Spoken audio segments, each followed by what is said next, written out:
কলেজের সুন্দরী ম্যাডামকে একা পেয়ে কলেজের ভিতরেই যেভাবে কাজ করল তার নিজের ছাত্র গল্পটি সম্পূর্ণ শুনলে আপনাদের পাইপ দিয়ে পানি চলে আসবে, আপনারা হাতের কাজ করতে বাধ্য হবেন, তাই হাতের কাজ করার আগে হাতের কাছে টিস্যু রাখুন। একটি ১৯ থেকে ২০ বছর বয়সী ছেলে কলেজের ক্লাসরুমে তার কলেজের সবচেয়ে সুন্দরী শিক্ষিকার সাথে সম্পর্ক গড়ে তুলছিল এবং সে এমনভাবে সম্পর্ক গড়ে তুলছিল যে তাদের দুজনের আওয়াজ রুমের বাইরে পর্যন্ত পৌঁছাচ্ছিল এবং ম্যাডামও তার পূর্ণ সহযোগিতা করছিলেন। সেই রুমের পাশের রুমে একটি ১৬ বছর বয়সী ছেলে বসেছিল এবং যখন তার কানে হালকা আওয়াজ পৌঁছাল সে সেই রুমের দিকে এগিয়ে গেল যেখানে ম্যাডাম এবং সেই ২০ বছর বয়সী ছাত্র ছিলেন। যেই ছেলেটি জানালা দিয়ে উকি দিয়ে দেখল তার চোখ ছানাবড়া হয়ে গেল। ভিতরে অঞ্জলি ম্যাডাম, যিনি কলেজের সবচেয়ে সুন্দরী ম্যাডাম ছিলেন, তিনি তারই ২০ বছর বয়সী ছাত্র রাজীবের সাথে অবৈধ সম্পর্ক গড়ে তুলছিলেন এবং তাদের শরীরে একটি কাপড়ও ছিল না। যখন এই ১৬ বছর বয়সী ছেলেটি এই দৃশ্য দেখে তার মনে এই দৃশ্যই ঘুরতে থাকে এবং সে অঞ্জলি ম্যাডামের জন্য তার মনে একই রকম চিন্তা নিয়ে আসে এবং ভাবতে শুরু করে যে যখন এই পঙ্কজ অঞ্জলি ম্যাডামের সাথে স্কুলের ক্লাসরুমে এমন করতে পারে তখন সে কেন পারবে না। তখন তার মাথায় একটি বিপজ্জনক পরিকল্পনা আসে যা শুনে আপনিও হতবাক হয়ে যাবেন যে মাত্র একটি ১৬ বছর বয়সী ছেলে কিভাবে তার থেকে বয়সে বড় শিক্ষিকার সাথে এমন করতে পারে। পুরো গল্পটি মনোযোগ দিয়ে দেখুন, আপনি এতে অনেক মজা পাবেন এবং শেষে একটি খুব ভালো শিক্ষাও পাবেন। বন্ধুরা, আপনারা আমার নিজের মানুষ, আমার দেশের মানুষ। আমার আপনাদের কাছে শুধু এই অনুরোধ যে যদি আপনি ভারত থেকে এই ভিডিওটি দেখছেন তাহলে দয়া করে কমেন্টে এখনই হ্যাঁ লিখে দিন এবং ভিডিওটি একটি লাইক করে চ্যানেলটি সাবস্ক্রাইব করুন। আমার প্রিয় হিন্দুস্তানি, দয়া করে আমার জন্য এইটুকু কাজ করে দিন। বন্ধুরা, অঞ্জলি ম্যাডাম তার কলেজের সবচেয়ে সুন্দরী শিক্ষিকাদের মধ্যে একজন ছিলেন এবং আজ ১২তম ক্লাসের ছাত্রদের ফেয়ারওয়েল পার্টি হচ্ছিল যেখানে সব ছেলেমেয়েরা সাজগোজ করে স্কুলে এসেছিল। অঞ্জলি ম্যাডামও বেশ সাজগোজ করে স্কুলে এসেছিলেন। তখন তারই ক্লাসের একটি ছাত্র, যার নাম রাজীব, সে ম্যাডামকে দেখে এবং যখন তাকে দেখে তার সৌন্দর্যে মুগ্ধ হয়ে যায় এবং তার মনে ভাবতে শুরু করে যে যদি ম্যাডামের সাথে তার কথা হয় এবং কোনোভাবে ম্যাডামের সাথে একবার রাতে ঘুমানোর সুযোগ পাওয়া যায় তাহলে জীবন একদম অন্যরকম হবে। রাজীবের মনে ম্যাডামের জন্য অনুভূতি এসে গিয়েছিল, কিন্তু ম্যাডাম এখনও পর্যন্ত এই বিষয়ে কিছুই জানতেন না। রাজীব ধীরে ধীরে ম্যাডামের সাথে কথা বলা শুরু করল। ম্যাডামও ছাত্র মনে করে তার সাথে ভালোভাবে কথা বলছিলেন। রাজীব বলল, ম্যাডাম, আজ ফেয়ারওয়েল এবং কয়েক দিনের মধ্যেই পরীক্ষা হয়ে যাবে এবং আমার বোর্ড পরীক্ষা দিতে বেশ ভয় লাগছে, কখনো এমন না হয় যে আমি ফেল হয়ে যাই। এই কথা শুনে অঞ্জলি বললেন, তুমি চিন্তা করো না, যদি তুমি চাও তাহলে তুমি আমার বাড়িতে এসে আমার কাছ থেকে টিউশন নিতে পারো। এতটুকু শুনেই রাজীবের খুশির সীমা থাকল না, সে ভিতরে ভিতরে ফুলে না উঠে পারছিল না, কারণ সে যা চাইছিল তা প্রথম ধাপেই পেয়ে গিয়েছিল।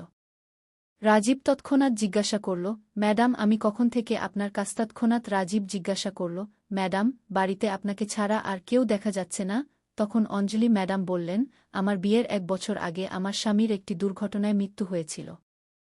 এরপর আমি আর বিয়ে করার কথা ভাবিনি, কারণ আমার বিয়ের কিছুদিন পর পর্যন্ত আমার বাবা মা বেঁচে ছিলেন। আর যখন রাজীবের মৃত্যু হয়েছিল তার কয়েকদিন পর আমার বাবা মাও মারা যান। আমি বাড়িতে একা আছি, আর এটা আমার বাবা মার বাড়ি, তাই আমি এখানে একা থাকি। কি? ম্যাডামের কথা শুনে রাজীবের মনে হলো তার পথ পরিষ্কার হয়ে গেছে। তখন সে বলল, ম্যাডাম, এত বড় বাড়িতে একা থাকতে আপনার ভয় লাগে না? অঞ্জলি বলল, বাচ্চা বেলা থেকে এই বাড়িতে থাকি, তাই অভ্যাস হয়ে গেছে। কিন্তু কখনো ভাবিনি যে একা থাকতে হবে। কি? তখন রাজীব তার সাথে আরও খোলামেলা হতে চেষ্টা করল এবং বলল, ম্যাডাম, স্বামী চলে যাওয়ার পর আপনার জীবন অনেক সংগ্রাম্য ছিল নিশ্চয়? তখন অঞ্জলি কেঁদে বলল, একা একজন নারীর সমাজে বেঁচে থাকা কত কঠিন তা শুধু আমি জানি। এখন রাজীব, যে ম্যাডামের জন্য তার মনে একটি ধারণা নিয়ে এসেছিল, সে ধীরে ধীরে ভালোবাসার দিকে এগোতে লাগল। রাজীবের অঞ্জলির প্রতি ভালোবাসা জন্মাতে শুরু করল, তার জীবনের অসম্পূর্ণতা এবং খালিত্বকে ভালোবাসতে শুরু করল। সে ম্যাডামের পাশে বসে তার সুখ দুঃখের কথা শেয়ার করতে লাগল এবং প্রতিদিন পড়তে যেতে লাগল। ধীরে ধীরে রাজীব একজন ছাত্র থেকে বন্ধু হয়ে গেল এবং এখন তাদের মধ্যে বন্ধুত্বপূর্ণ আলোচনা হতো। ধীরে ধীরে এই বন্ধুত্ব বাড়তে লাগল এবং একদিন এমন হল যে রাজীব অঞ্জলির হাত ধরে ফেল। এটা দেখে অঞ্জলি একটু চমকে উঠল, কিন্তু কিছু বলল না। যখন অঞ্জলি কিছু বলল না, তখন রাজীবের সাহস আরও বেড়ে গেল এবং সে ধীরে ধীরে অঞ্জলির কাছাকাছি আসতে লাগল। তখন অঞ্জলি তাকে থামিয়ে দিল, কিন্তু রাজীব তার কথা খারাপভাবে নিল না এবং চুপচাপ সেখান থেকে চলে গেল। সেই রাতে অঞ্জলিও বেশ অস্থির ছিল, সে বুঝতে পারছিল না যে রাজীব যা করতে চাইছে তাকে অনুমতি দেবে না কি না। পরের দিন যখন রাজীব আসল তখন সে কিছুটা বিচলিত ছিল। তখন অঞ্জলি জিজ্ঞাসা করল, কি হয়েছে? সে বলল, ম্যাডাম, কিছু না, এমনিই। ধীরে ধীরে তাদের মধ্যে আবার কথা হতে লাগল এবং কথা হতে হতে দুজনেই আবার একে অপরের কাছাকাছি আসতে লাগল। অঞ্জলিও 7 বছর ধরে স্বামী ছাড়া একা ছিল, তাই তার পা পিছলে গেল এবং সে রাজীবের কোলে ঢলে পড়ল। রাজীবও ধীরে ধীরে অঞ্জলিকে নগ্ন করে দিল এবং তার সাথে সম্পর্ক স্থাপন করতে লাগল। অঞ্জলিও রাজীবের সাথে সেই চরম সুখ পেতে শুরু করল যা সে 7 বছর আগে তার স্বামীর সাথে পেয়েছিল।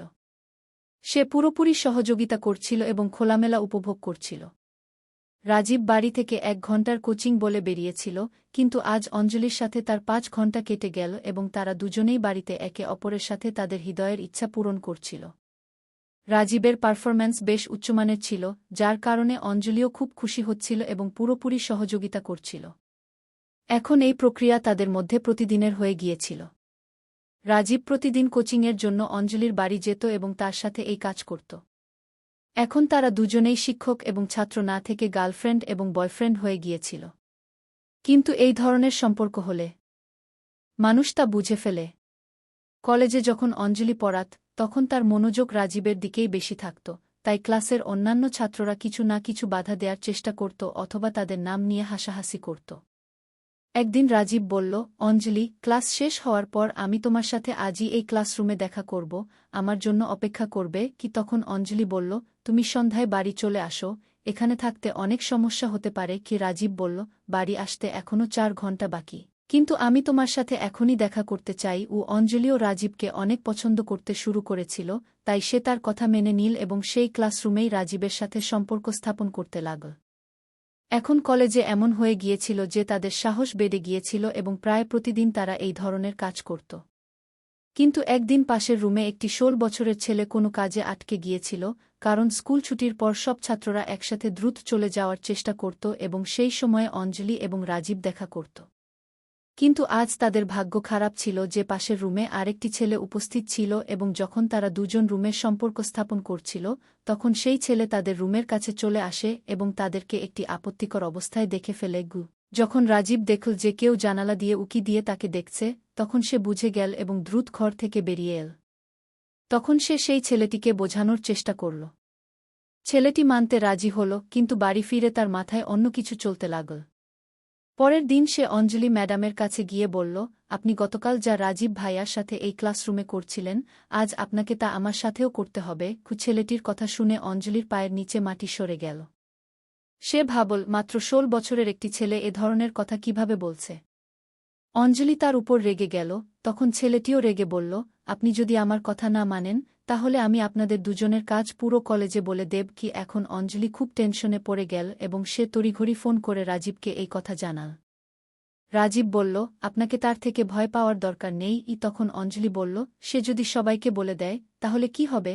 তখনই রাজীব বলল, আপনি কি আমাকে বিশ্বাস করেন? আপনি কি আমাকে ভালোবাসেন? এই কথায় অঞ্জলি উত্তর দিল, হ্যাঁ, আমি তোমাকে বিশ্বাসও করি এবং ভালোবাসিও।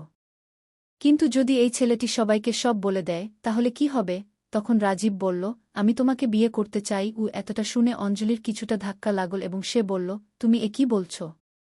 তুমি আমার থেকে প্রায় 10 বছর ছোট, আর এসব সম্ভব নয় কি? তখন রাজীব বলল, আমি শুধু তোমার দেহকে ভালোবাসিনি, আমি তোমাকে সত্যিকারের ভালোবেসেছি।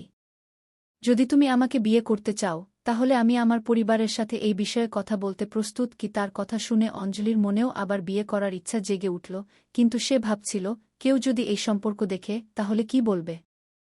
একজন শিক্ষক তার নিজের ছাত্রের সাথে এমন কাজ করল এবং তারপর তাকেই বিয়ে করল, এই ভাবনাই তাকে রাজীবকে বিয়ে করতে বাধা দিচ্ছিল। রাজীব বলল, তুমি দুনিয়ার কথা ভেবো না। দুনিয়ার কাজ শুধু বলা। যদি তুমি আমাকে ভালোবাসো তাহলে শুধু হ্যাঁ বা না বলো। তার কথা শুনে অঞ্জলি হ্যাঁ বলে দিল এবং তারপর রাজীব গিয়ে এই কথা তার পরিবারকে জানাল। রাজীবের বাবা ছিলেন খুব স্থ এবং রক্ষণশীল মানুষ।